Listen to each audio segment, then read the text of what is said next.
weltare ɓiɓɓe fulɓe andu diine maɗa fedde heblo sukaɓe afrique weltare tv takkusana yoni to mohita to wuro seeno to guesela bamum soodi to dey charak to seynimaji to monguela to winde jammi to hayre ndayi ko on takkusan juuɗa ha to galle ceerno boubou pendo sall ha to galle ceerno djiby dawouda sall to likseba guural yere ko taari ɗum kala ene jiiya e gaddidi kabaruji men to leydi Mauritanie douane halfinaɓe ko fati e nden ka excel naksode e ko taari ɗum ɓe kolliri tigui wonde ɓe teeɓima marchandise uji kewɗi tawi ko cosmétique e gueɗe cafnoje ñamde tawi ko gueɗe kaɗade nannede e nder riidi hen to leydi Sénégal cuumu kulɓinigu teskama tigui to wiyete wuuro nokku biteɗo Darou Mousti e nder wuuro wiyetego Kera Serigne Abdou Samad Sim to leydi Mali ko goskiji yimɓe hewɓe kay tawi ko goskiji puɗɗiɗi gamutinde woni ko yiita Saraka militaire mo Kawala ene tawe tigui e nder falde Kulikoro ene sikka noon ko sagataɓe fulɓe biftanoɓe gila biftanoɓe kay gila ñande aseta sappo e ɗiɗi lewru avril to wuuro witego Sebabougou to leydi kedde Afrique ma jabbo musidɗo men Alassane Oumar Mbodja habaruji men jolam jabberi ma jaaha to leydi Palestine to leydi Pakistan to Israël ha to leydi Iran bisimilla moni ketki hotodirte joni pren pacciren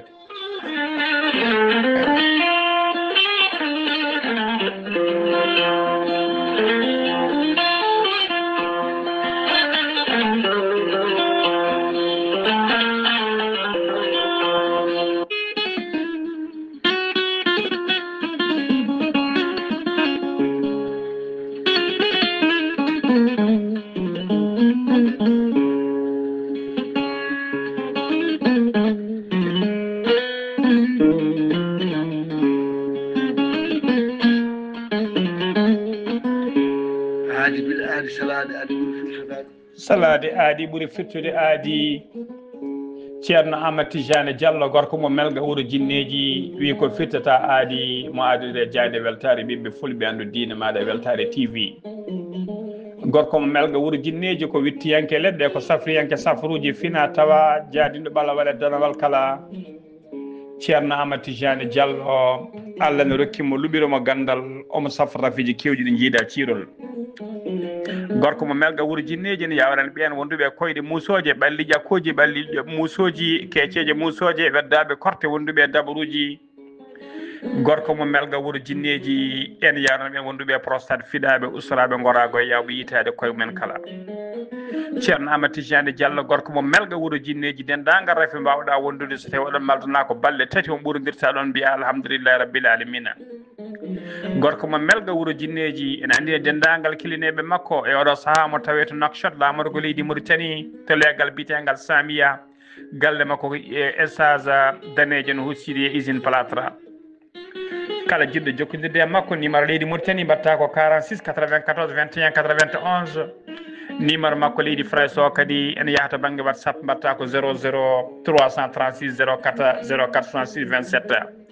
gorko mo melga wuuro jinneji base makko ne tawe to Dakar en tawi ɗon miñi ko ne wiya ceerno Abdoulaye Diallo numéro mum 77 714 94 15 ceerno Amadou Tidiane Diallo gam hoybitande tawateɓe lappol palol dande maayo ɓe Mauritanie Sénégal base makko ne tawe to Dagana ha to Rosso Mauritanie kala ene tawe ɗon sehil makko ɓinene makko ne wiye ceerno Amadou Dia gorko mo leeraɓe numéro mum téléphone ko 77 537 79 28 ceerno Amadou Tidiane Diallo ko laabɗo reedu ko malaɗo woni mbadden dando faade makko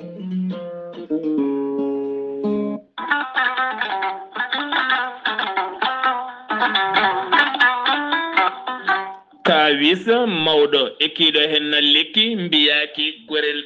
gorelte ko haako moƴƴo iwru ko tokkordi nooro ari ko wallude e safrude ha moni kala yiito hen hoore muɗuma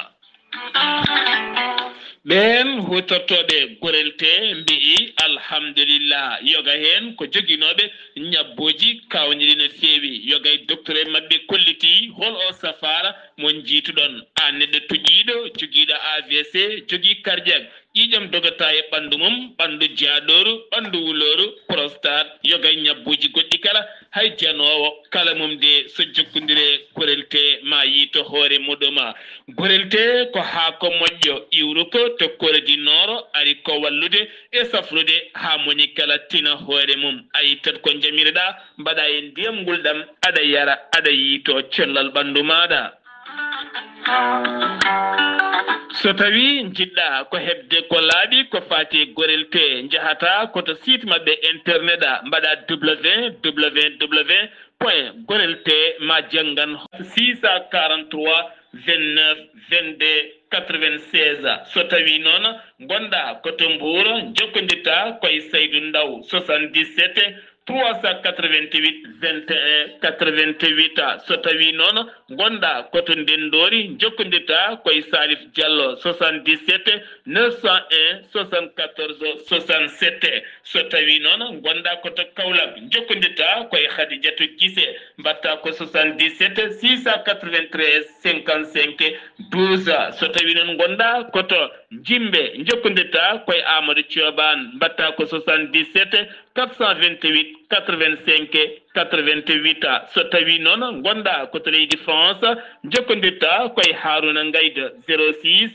50 99 64 43 musidɓe tedduɓe gorelte ko safara tan woni e muɗuma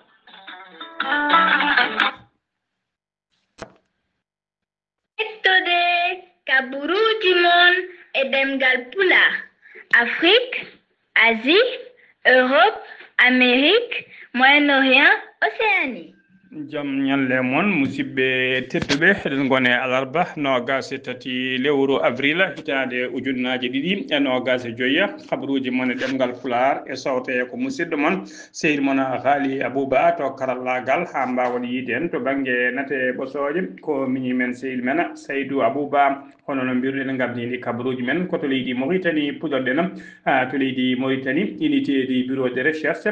d'intervention de la douane ɓe kolliri tigui wonde ɓe teɓima talata hanki o subaka to nokku biteɗo kilométre 25 tawi ko natirde Nouakchott walla yaltirde Nouakchott faade banggue Nouadhibou ɓe teɓima toon tigui camion ngaji ɗiɗi noon ɗin camion ngaji ne ndimdi ha mbi daga produit ji cosmétique tawi kadi ko woni poppateri e gueɗe kay cafnode batteɗe ɓeydeteɗe ñamde kay taw ko gueɗe ɓeydoje safnude ñamde nde tawi foof noon ko gueɗe kay ɗe ndewani lawol kadi e ndewani tigui poti natirde e nder leydi he woni ko wiyete contrebande ɗina produit ji noon ɓe kolliri tigui wonde ɗi natirani to aéroport mo Nouakchott ɗi natirani kadi to kaggulade mo Nouakchott ko ɗiɗo marchandise uji noon woni koɓe teeɓi capanɗe jeeɗiɗi e jeegom keesa tawi ko d'extenseur de fes woni tigui ɗum noon en hawra ha ujunnaji joyyi temettati e nogas boîte ko produit ji noon mawninoji dote woni ko mawninta yerba wondude keesuji nogas ko wiyete kenta crème e ɗina keesuji noon tawi hen ujunnaji ɗiɗi temedde nayyi boîte wondude e keesuji tati crème solaire ɗin keesuji tati noon tawi mum temedde e sappo e jeegom boîte wondude e carton ngaji tati tawi ko crème bébé ɗine hawra temedde nayyi sappo temedde nayyi capanɗe joyyi e jeegom boîte foof so renti hawra tigui hawrade foof so renti noon e oɗo saaha joni ko ɗum woni koɓe mbawi teɓade kay tigui ɗiɗon camion ngaji duwano noon waɗi rapport mum ummorade kay waɗi rapport mum ɓe umminima kadi procédure judiciaire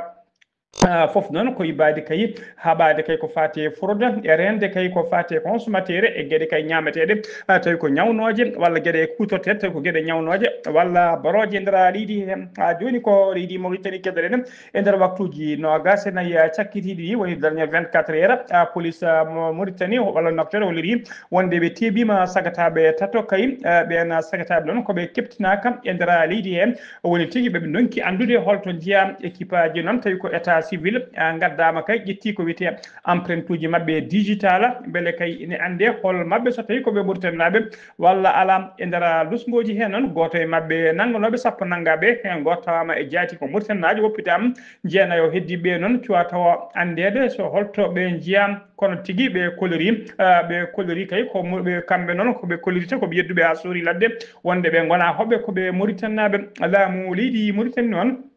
holliri kay kala nangaɗo nawta walla yaltina leydi ndi waɗa ko wiyete expulsé ko tawa ko koɗo tigui nanga tawa kadi ko koɗo gonɗo e leydi he tawi kadi wonani en règle laamu ngu koko yeddi ha sore ladde kay kabaru cariɗo e réseaux sociaux ji hollirede kay wonde Mauritanaɓe hewɓe kay ɓe ngala kayitaji puɗɗima nanguede walla ɓe gondonani kayitaji men nanggama yaltinama leydi ndi ha joni ko leydi Mauritanie keɗoɗen Amadou Tijani Thiam kañum woni ministre des mines de l'industrie mo leydi Mauritanie o joddima batu noon e délégation timmuɗo tawi ko délégation ambassade dowlaki tentuɗi Amérique e nder Nouakchott ɓe jewtidi ɗon ko heewi ko faati kay e yidde ɓeydude partenariat hakkude mabɓe kay e fannu mine e fannu industrie ene tawtora délégation noon le chargé des affaires de l'ambassade dowlaki tentuɗi Amérique hono biteɗo John TIC wondude chef de section politique et de l'économie hono biteɗo Hilary William wondude spécialiste de l'économie et du commerce to ambassade dowlaki tentuɗi Amérique biteɗo Tareka Baha wondude responsable uji kewɗi Amérique naaɓe tawi ko finance et coopération woni ko wiyete AFC ɓen goni hono biteɗo William Bigos wondude e Anne Charlotte jabbiɓe noon to jabbi délégation noon nde ɓe jetti toon to ministère to jabbiɓe toon ko secrétaire général du ministère o hono biteɗo Ahmed Salem Awulbou heɗɗa wondude directeur général des mines et de la géologie biteɗo Mohamed Yahya Ahmed Zerouko wondude biteɗo Habiba Mintou Bakar on ko responsable du cabinet du ministre o batu ngu noon waɗi tigui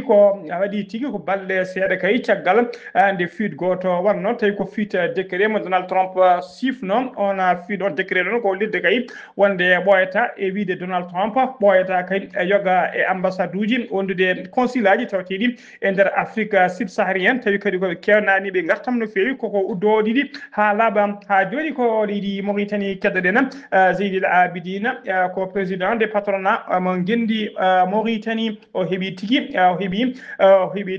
haɓɓere haalisa moƴƴere no fewi ko fa caggal kay nde heeɓi oɗo marché tawi ko marché ko fati e ɓeydugol garɗitingol e Nouakchott e moƴƴitinde Nouakchott e garditinde e fewnude Nouakchott banggue assainissement marché o noon o heeɓi marché mo heeɓi o jaru mum ko ko milliard uji ɗiɗi ene fawi temettete nogas jeegom million tawi ko haalisa ugoya ko société makko noon biteɗo Bistepe kañum heeɓi kañum tigui sifodira oɗon marché tawi sifande nde ko guel ñande sappo e jeetati lewru avril hitande ujunnaje ɗiɗi e nogas joyya golle ɗe noon golle ɓe kalfina noon koko fati e ɓeydugol réseau tawi ko assainissement diƴƴe e toɓoji tawi koye nder ɗiɗo commune aji tawteɗi e nder Nouakchott ko wayno commune mo Tayareta commune mo Darnayim commune mo Arafat commune mo Liksar wondude commune de Sebha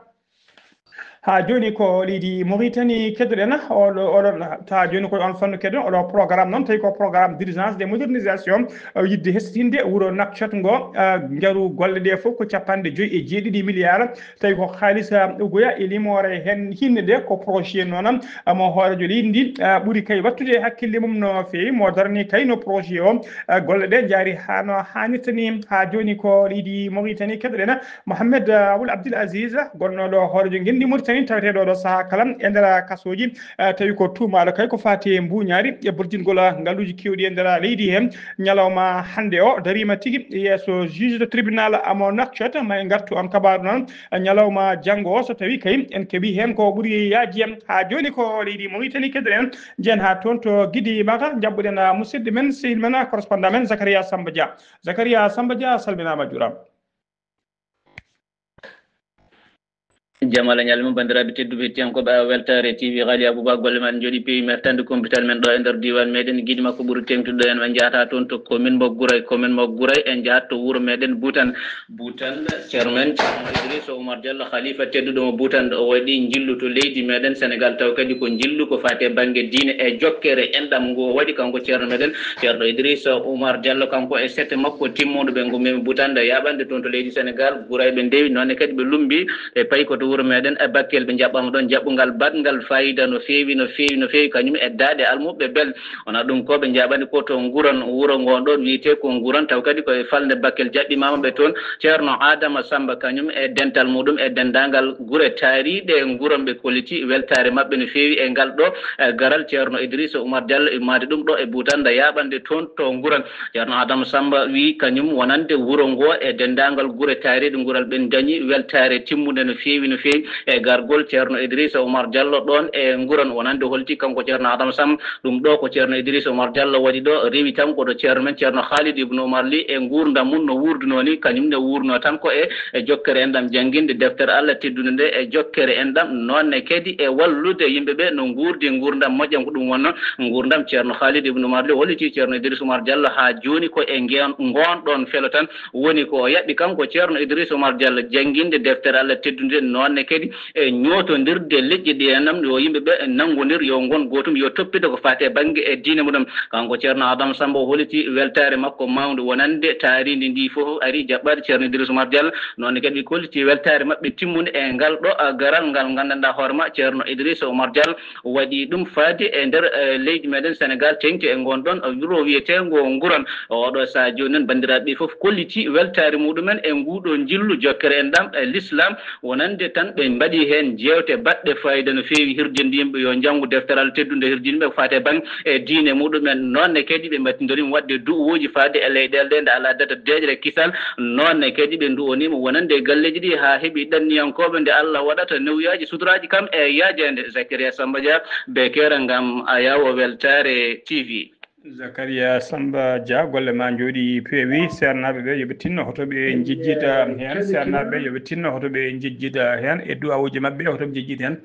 jaadi yankobe khabruji men demgal pular sen mima tona to butanda ko don tacciten to Ceerno taccirdo payanto leydi Sénégal suudu sardiji no leydi Sénégal nan suudu leydi Sénégal be umminima tigi rogere mabbe tawi ko rogere hesere kayam tawi kadi ko action judiciaire suudu do non no dire nyaaji didi kenyaraadi e dow yamirode El Malik Ndiaye kanyum woni hoorejo suudu mujibu batuji di non ko ummanade kay heblanade ko fati enquête nyaawore hono jagorde joyi kay tay ko jagorde joyi kidde e saha laamu Macky Sall be Cour des comptes muddini e enquête man kay tay ko fati e gestion ngaluji Covid 19 woni ko wiete fond Covid 19 on dossier non ko kanyuma hande woni ko yardete ataya kanyum kadi woni ko yardete café Touba e der leydi Sénégal kala ha tengti nona e der Dakar e oɗo saha noon ɓuuri jofede feɗenu kay e oɗo enquête mbiɗen ɓeɗo jeeyo kay ɓeɓe limtiyede jagoɗo joyi kay kollirade ko inde ɗiɗi jagoɗo ɗiɗi inde men puɗɗi limtede ɗina ɗen jagoɗe ɗiɗi kiɗɗi noon kañumen tigui poti darade walla kañumen poti ummanede ko fate enquête gaddano ɓen goni biteɗo Mansour Faye noon ko keynum Macky Sall ko kanko wonno ministre de développement communautaire e saha Covid 19 wondude Moustapha Diop gonnoɗo ministre de développement industriel et des petites et moyennes entreprises ha joni ko leydi Sénégal keɗoɗen police nationale halfinaɓe nden ka ekisal to Guinaw sud ɓe yiiti ɓe pitti réseau molanteɗo Allah dartonoɗo fewnude kay ko wiyete faux passeport uji e kayitaji fenade ɓe nangi hen noon sakataɓe e jeenayo ɓe tawriɓe kadi ɓe pewni ɓe tawriɓe kadi ɓe tawa kadi koɓe pewni atelier molanteɗo Allah e ɓe mbawi kay ɓe mbaɗi hen kay matériel tawi ko matériel garɗuɗo jaaduɗo jamaru mo pewnita kay ɗiɗon kayitaji woni ɗiɗon faux passeport uji e faux document ji ɗi ɓe pewnita e kala saha ɓe tawrama noon fodde capanɗe tati passeport wondude matériel kewɗo tawi ko wayno diligent ko wayno layset aji ko wayno créé ngaji taw ko gulaji certude no fewi ɓe tawrama kadi visa ji ɗiɗi ɗakkitaɗi e passeport uji goɗɗi mbawi tawrede ɗum ko noon kadi ɓe tawrama kadi carte commerce goto wondude carte import et export nangaɓe ɓe kala noon nana coka e mbadi garde à vue ko adi kay ko ha enquête o hibba ko adi koɓe mbatte e juuɗe justice leydi ndi ha joni ko leydi Sénégal keɗoɗen wuuro Gandial tawtengo e nder département mo Mbour koko hamni yurmini waɗi toon ko bebbeyel gorel jibinaguel ko ɓoyani saabu kay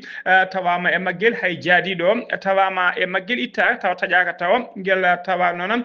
tigi ko ngel sooma e mbuusa caggal e ngel wedda caggal église to legal bitegal jamo gen ngal mbuura ngel tawa noon ko ngel wuuri e ngel wonde wonki maggel ɗum noon wanno ko ngel ñande jamma aseta sappo e jeenayyi lewru avril gonden ɗum ene wiyata alet nogas 2025 enquête udditama hen kayya beele kayne ande hol yumɓe ɗaɗo mo wona kilifaɗo baɗɗo ɗeɗo gueɗe so jibinde weddo ha joni ko leydi Sénégal keɗoɗen cumo kulɓinigo waɗi to wuuro wiyetego to nokku biteɗo Darou Mousti kera Serigne Abdou Samad Sy ko wuuro tawtego e nder département mo Koungheul e nder région mo Kaffrine to noon taskama e nder cumo he fodde capanɗe tati tiba e paabi mum ɗum wannoɗi guura sumi kay ha wonti ndondi cuuɗi cuuɗari mabɓe e ngaluji mabɓe kay comci mabɓe foof yaadi ko e cuurki taskama kadi naggue woote tilfima hen cumo ngu noon fuɗɗi ko sanga 22 heures woni 10 heures jamma ko hen tigui ɓe mbaddi ha 5 heures subaka ha wendoga cumo ngu ha wendoga taskama tigui ngakkugol ndiyam noon e nder falle ɗe e ɗum jeeya kay ko ɓeydude sattude ñeppugol cumo ngu laamu Koungheul noon e sapeur pompier en kala mbawi notitade hen kono nde ɓe jettoto tawi ko bonanno boni saabu nde ɓe jetti kay ala ko ɓe mbaɗi so wona darade kay huccidde e bonande bonde hende ha joni ko leydi Sénégal keɗen duttuɗen toon ha to Mbouro ko tana musto waɗi to wuuro Mbouro ko agent Sonelec goto biyetenoɗo Sunkara biyeteɗo Sunkara Mendy mo duuɓi capanɗe nayyi ko on tigui biyete sukati yalti aduna tawi ko courant Massimo o masa tigui ko haw hoñi ɗum ko ñande aleta ɓennuɗo e saaha kay o ngabbuno e dow poto to legal bitegal gandigal koye équipe noon tawi ko équipe d' intervention mo Sonelec nuldino toon ko hen tigui o cee noon koye saaha gollal makko ɗon tigui courant Massimo nden o masa noon ko ɗon o yani e leydi omo hoñi kay o yadani e wonki makko nden noon tadi ɓe gaari mbaɗi kossa goski ƴettama nawama to morgue hôpital ceerno Mouhamadoul Mansour Baro mo Mbouro eɗen mbiya tan nde Allah yurmotomo yaafomo harnamal janna kanko e dendagal mayɓe julɓe kala allahuma amina ha joni ko leydi Sénégal keɗoɗen brigade de la gendarmerie mo Thiaroye ɓe teeɓima guila altine gorko dartoɗinoɗo kay e kala saaha ƴettade kay yennude e jalkidde hoorejo leydi Sénégal hono Bassirou Diomaye Faye e hoore jagorɗe mum hono Ousmane Sonko ko inde waccore noon o hutotto tigui e hello makko TikTok to heewi yaltude kala saaha omo waɗa vidéo ji makko o nden inde noon o wiyete ko Christa walla saaha mo wiya kadi yallaji o wiyama noon teeɓa o waɗama tigui e juuɗe enquête de section de recherche ha joni ko leydi Sénégal keɗoɗen dadiɓe halfinaɓe haɓade drogue e nder leydi Sénégal nana jokki golle mumen paydinde e kala saaha brigade de recherche noon mo Kaolack woni OCRTS ɓe mbawi tigui OCRTIS ko brigade haɓatoɓe ko fate drogue ɓe Kaolack ɓe teeɓima to nokku biteɗo Karanga ɓe mbaɗi toon tigui teɓande mawde no fewi woni teɓande record ɓe kolliri noon ɓe nangui toon sagata gorko goto to wuuro Nioro Alassana ɓe tawrimo 119 kilo drogue mo hinde indien ha joni ko leydi Sénégal keɗoɗen son excellence madame Christine Fathie ko ambassadrice joɗiniɗo leydi France nder leydi Sénégal ko neɗɗo ɗon teskade jiɗɗo sport no fewi ha tenti noon e lamba tawi ko lamba Sénégal ɗum saabi noon talata ɓennuɗo walla talata hanki o yeehi ha to salle de sport to modulo roi des arènes to heewi wadde e kala saaha entraînement mum o wawi tigui ɗum noon tawi to immeuble Kébé mo Dakar fodde waktuji ɗiɗi noon omo jooɗi to noon omo daara kay no modulo waɗirta sport on waɗirta entraînement mum o yewtide mum kadi o holliri kadi wonde leydi France e leydi Sénégal en jokkodiri no fewi ɗe gollodira to banggue coftal ɓalli woni to banggue sport ha joni habruji men ɗemgal Pulaar to leydi Sénégal ha joni keɗoɗen jeen ha toon to Madina Gounass jabɓuɗen musidɗo men Amadou Samba Lo a salminama a juurama.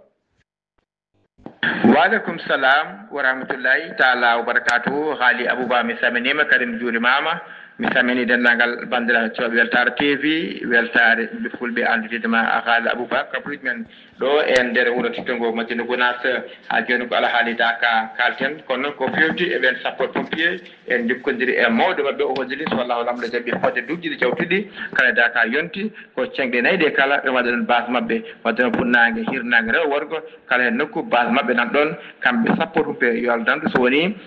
wiyama cuumu walla ko nandi hen taw kam on base gonɗo sara o ato hen haade rapport arde wallite ɓen e nder golɗe ɓe kolliri kamɓe sappo pompier kala daka o yonti camion-ngaji maɓɓe mawɗi ɗi kala e togosi ɗi kala ambulance maɓɓe ɗi fof kanji kala eɗe gara kala hen ɗo ɓe nodda e nder daka o hakkude daka o e wuuro ngo kala ɗum nodda eɓe paari eɓe daari attiɓe tan ko wallude julɓe attiɓe ko wallude bandiraɓe kala kamɓe wonno ɗo en joni ɗo ɓe oɗo saaha heeɓe guittama Dakar ɓe ko Thiés ɓe ko Kolda kamɓe kala gaari no moƴƴi gam kadi wadde renfort wonde ɗo ɓe ɓay daka o eɗen gandi kadi kala ko ɓeydoro kadi daka ko julɓe kala gumorto banggueji kala kanko mawɗo holliri ɗum kamɓe ko weltaroɓe no feewi gollude gam julɓe gollude gam yimɓe ɗum ko weltaroɓe no fewi no fewi nde wonno kamɓe ɓe mbiya ko yoɓe dandu yimɓeɓe hayso woni kamɓe ɓe ketto hen ɗum noon kamɓe ko ɗum woni koɓe gandi ɗum woni koɓe jangguina ɗum woni koɓe kolla kala ko ɗum woni golle maɓɓe kala saaha eɓe ñagui bandiraɓe kala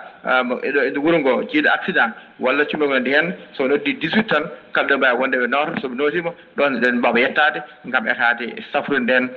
safrande nde poti safrude nde wonno addiɓe tan ko wonde julɓe oddude bandiraɓe ɓe kolliri hen ɓe jettinde ɓe jii ceerno ɓe kabri ceerno ko addiɓe ko ceerno kadi weltima hen no fewi waɗi duwaw ɗum noon kamɓe kala ɓe beltima hano hannirta ni haali Aboubacry ko musidɗo won Amadou Samba Lo e Madina Gounass fewde weltare TV weltare ɓe fulɓe andudedema haali Aboubacry. Amadou Samba Lo golle ma jooɗi peewi sen ummima to Madina Gounass koto leydi Mali paaɗen halfinaɓe ɓetto weeyo ɓe leydi Mali woni météo Mali ɓe kolliri tigui wonde nder ndeɗo yontere wonande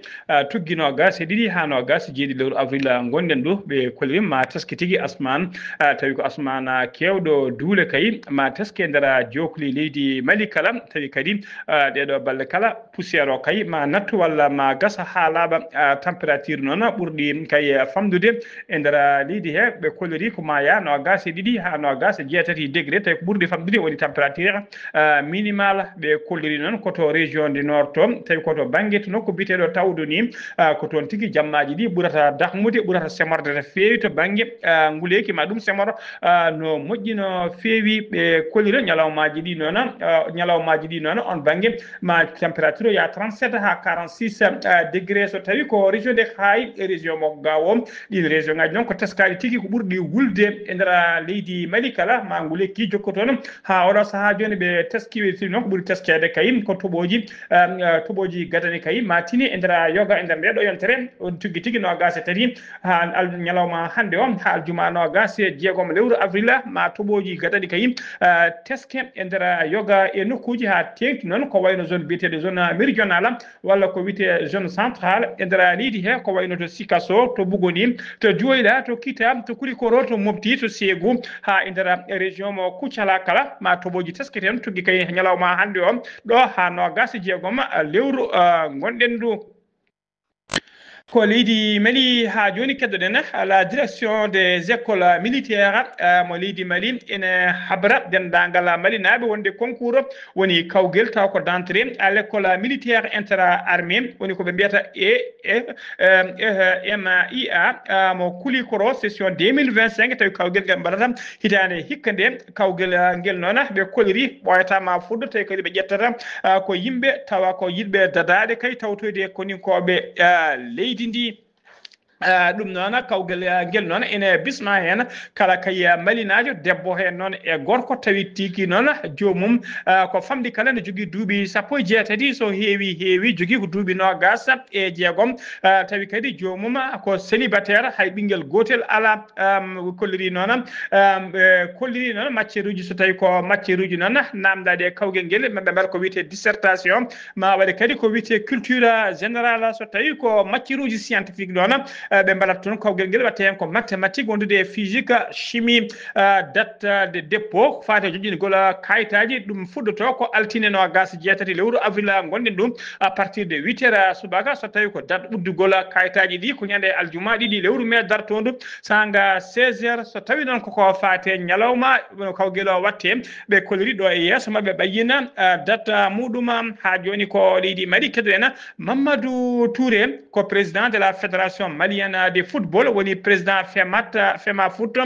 gonnoɗo ɗiɗo duuɓi kala e nder kaso o yalti talata hanki o nogas e ɗiɗi lewru avril hitande ujunnaji ɗiɗi e nogas e joyyi tawi ko yalti kaso e mbaadi liberté provisoire o waɗi toon noon balɗe nder kaso to o waɗi ɗon balɗe temedde jeegom e nogas e ɗiɗi e nder kaso kanko Mamadou Touré noon o ɓuuri lollide ko bavier omo yara ñalawma hande o e duuɓi capanɗe jeegom e duuɓi jeeɗiɗi ko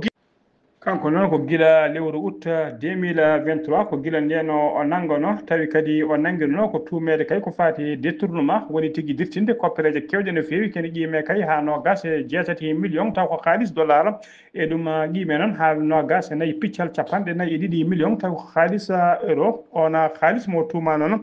koye saaha kay o wonno directeur administrative to suudu sarɗeji woni assemblée nationale mo leydi Mali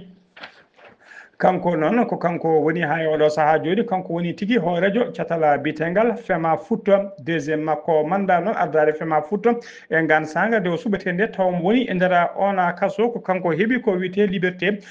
provisoire ha joni ko leydi Mali keɗen no mbiruɗen gardidi kabaruji men goskiji yimɓe waraɓe kewɗi no fewi jiitama sara camp militaire mo Kawala e nder région mo Kulikoro to hirnangue leydi Mali goskiji ɗi noon jiita ko ñande jamma nogas go ne weta ñalawma hanki o nogas e ɗiɗi lewru avril hitande ujunnaji ɗiɗi e nogas e joyi ko yimɓe yonnoɓe yiilade koreji mumen tawi ko nangganoɓe kay tawi ko armée leydi Mali wondude e Wagner gollidiɓe mum leydi Russie Wagner kañumen nangguno yimɓe guila ñande sappo e ɗiɗi lewru avril 2025 nde gonɗen du tawi kadi ɓe nanggano koto wuuro wiyetego Sebabougou kamɓe kala noon koɓe fulɓe ɓe nanggano kay koni koɓe nangguiɓe jaade mabɓe guila nden koɓe ronkaɓe yiitede goskiji kewɗi noon jiitama fuɗɗiɓe gamotinde kay tawa goskiji ɗi puɗɗima gamotinde woni hen kay tawa ni ko puusi woni hen kay tawa ko heddi tan ko ƴiye mais keddi ɗon ɗum saabi noon ene metta andude kay hollo ko saabi walla hol façon noɓe mbarta e oɗo saaha joni noon ko ɗum tigui on tana musɗo woni ko tawate ɗon ene yakora tan noon koye ɓen capanɗe jeegomo neɗɗo nangganoɓe kay to Sebabougou ñande sappo e ɗiɗi lewru avril ene sikka tan koye ɗina goskiji koye mabɓe jiiya ha joni ko leydi ha joni kabaruji men e demgal Pulaar sono mbima to leydi Mali kedde Afrique jabɓoɗen ko musidɗo men Alassane Oumar Mbodj Alassane Oumar Mbodj a salminama a juurama Ghali Abouba cabini dendagal bandiraɓe hettiyankoɓe Ayawo TV kabaruji men ɓurɗi tengtude e dongre Afrique e ñalawma hande o puɗɗoɗen ko leydi Côte d'Ivoire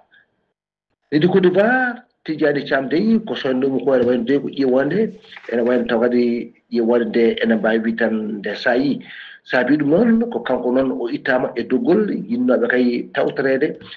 tawde ko ƴamgol kay ardade kay leydi Côte d'Ivoire ene wayno ɗon e oɗo saaha ɓe mbimo wonde kam o jogui ko nationalité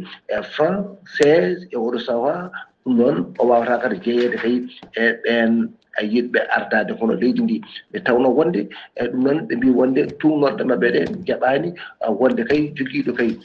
taw kadi ko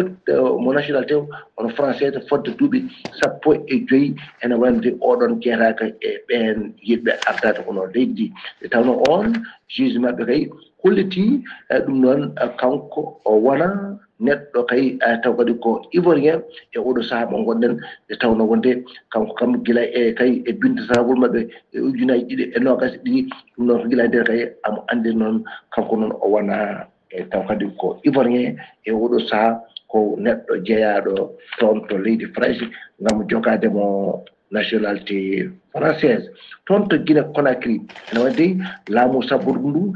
noon kadi ƴeen jangguinoɓe mbawi kadi hono jaggademo kanko jungo kanko mbiyeteɗo hono Mamadou Doumbouya ɗum ne wayno de oɗo saaha noon kamɓe ɓen caggal kay e nde ɓe mbanno toon taw kadi ko noddango kanko premier walla gaddi ono jabode mabɓe de wonno toon o discours mabɓe kanko e on jabode ko fatti kono éducation ɗum noon en jangguinoɓe mbawi kay hono tawtorede ɗum noon ene wayno oɗo saaha de kono nde kanka en kadia en e boke en ɗum noon e kamɓe kay ma mbaw kay ko jaggadde mum hono kanko jungo kanko gartiɗo e oɗo saaha laamu saburdu ngu ɗum noon ko ma mbaw kadi jaggadde mo jungo ɓe wonde aɓe jeeyade makko wonno ko ñande altinare nogas golle wuro ɗum gonɗen ɗo ɗum noon ko caggal kay e ɗuman affaire maɓɓe won pakɗi ko ɗum tigi ɓeɗo oɗo syndicat wawi wiide koye makko kay yadata toon to Ghana ene wayno Ghana de ene wayno oɗo saaha de koɓe jogorɓe kay lawsude toon tawata ko officiel duuɓi 50 ko oɗo comité économique des états de l'Afrique de l'Ouest woni CEDEAO ko ɗum ɗon dayi ɗin duuɓi e nder ɗon taw kadi ko oɗo cérémonie mbaɗo toon ma wat kay kadi ko fuɗɗode e wawde kay weltade hen e tigui rigui e nder nde ɗo kirani e dendagal ko tawkata ko leyɗele ɓen taw tarɗe kadi oɗo taw nguɗo goomu ɗum noon mbaw kadi wadde toon kadi taw gueɗe labtude no fewi ɗum ne oɗo saaha noon ene wayno leyɗele kay tati ɗe état mo Sahel o jeeyatake kay e goɗɗo kay noddago e goɗɗo kadi tawata oɗo feeto mawgo tawata fodde kay no mbiruɗen ni e guila fodde mabɓe duuɓi mabɓe 50 hayso tawi ni ene wayno de on invitation officiel o e tawata ko ko fati e gardiɗo leydi wono Ghana waɗaɗe mabɓe ɗum kono noon kam maɓe mbaw kay jogade wono oɗon fartañe toon to RDC Congo gouvernement mo Congo oɗo kañum de wi wonde oɗo saaha woni contre no fewi on men ardade kono ɗiɗi hono Joseph hono Kabila caggal kay nde kay yeehi toon to Goma gam tawtorede gam kadi futtotoy toon e M23 kadi e tumdemo e wonde makko o wondi koye e Rwanda e wawde jaggande jungo ɓeɗo kadi tawata ko seɓɓitiɓe no fewi ɗum noɓe mbi oɗo saaha de kamɓe de mabɓe gon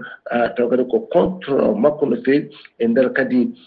wertago leydi ndi kala ɗum noon so tawi wonde ɓe mbawi kono taw kadi ko yiidemo toon ene mbawi ɓe mbawi haɓade makko wona ɗum ko kadi kala ko jogino eko fati kadi e ndin jawdi wondi toon to letti e oɗo saaha ma mbaw fay hen jungo juuɗe mabɓe ɗum noon ene wayno de ko mbaɗ kadi taw kadi ko wonɗen gueɗe mawɗe no fewi ko fati oɗon fannu gam haɓademo toon to tiniji ene wayno de ko ɓuuri hewde e ɓen avocat ji taw kadi ko joguiɓe tan kadi ko fati tawa ko personnalité ji mawɗi no fewi e taw kadi peut-être ko ɓen ko londiyankoɓe ley to hono gaddi on leydi Kasis Saïd ene wadde ko ɓeɗo ñawatoɓe ñande asatare ɓennuɗo ɗo nde taw kadi koko hunde mawde fawa e dow mabɓe ɗum noon e wiide wonde koy ko ɓe ɗoftaki mataw tawde ko laamu ngu ɗum noon kadi mbawi kadi wiide wonde kadi ɓeɗon kadi mbawi kadi wadde ko recours mabɓe ɓe lontiri kono après ko ɓen avocat ji de défense taw kadi gonɓe hen ko Ahmed Saoub taw ko meno wonde ɗon juge e ɗum noon kañum wi wonde kadi ko laamu ngu waɗi ko ɗum ɗo de wiyete injustice ko ala hen foof kadi ko yuɓɓi ko rewi lawol ɗum noon saka ɓe jagga kono ɓeɗo ambiya ɗumen aɓe coka ɗumen aɓe mbawa kadi bonnude hono carriére uji mumen ɗum ɗo haali Abouba ko ɗum tumguɗen e dongre Afrique e ñalawma hande o taw wonno koye dande musidɗo moon Alassane Oumar Mbodji ko Sando gam weltare Ayawo TV. Alassane Oumar Mbodji golle ma jooɗi peewi ko annude kabaruji men e nder dongre Afrique takkusan juulama ha to galle Makam Mbaye Couture ko on to PK 9 ko on takkusan kadi juula ha to atelier makko to marché Gambie naccede ko taari ɗum kala kabaruji men joolam jaɓiri koto leydi Palestine paɗen Mohamed Mahmoud Abbas kañum woni hoorejo leydi Palestine o erima alarba hande ono gastati lewru avril o erima catala bitengal Hamas de ɗaccita kay dendagal otage uji Israël naaɓe kay ɓe teeɓi geleñande jeeɗiɗi lewru octobre tawi kadi ko ɗum wonno sababu oɗo guerre gonaɗo Mohamed Abbas noon siftini ɗon kañum jeeya ko catala bitengal fatta noon e catala Hamas ko mbay tigi kono nawliraɓe ɗiɗo tawi ko nawligo bonguni ha joni ko leydi Palestine sen leydi Palestine koto leydi Pakistan paaɗen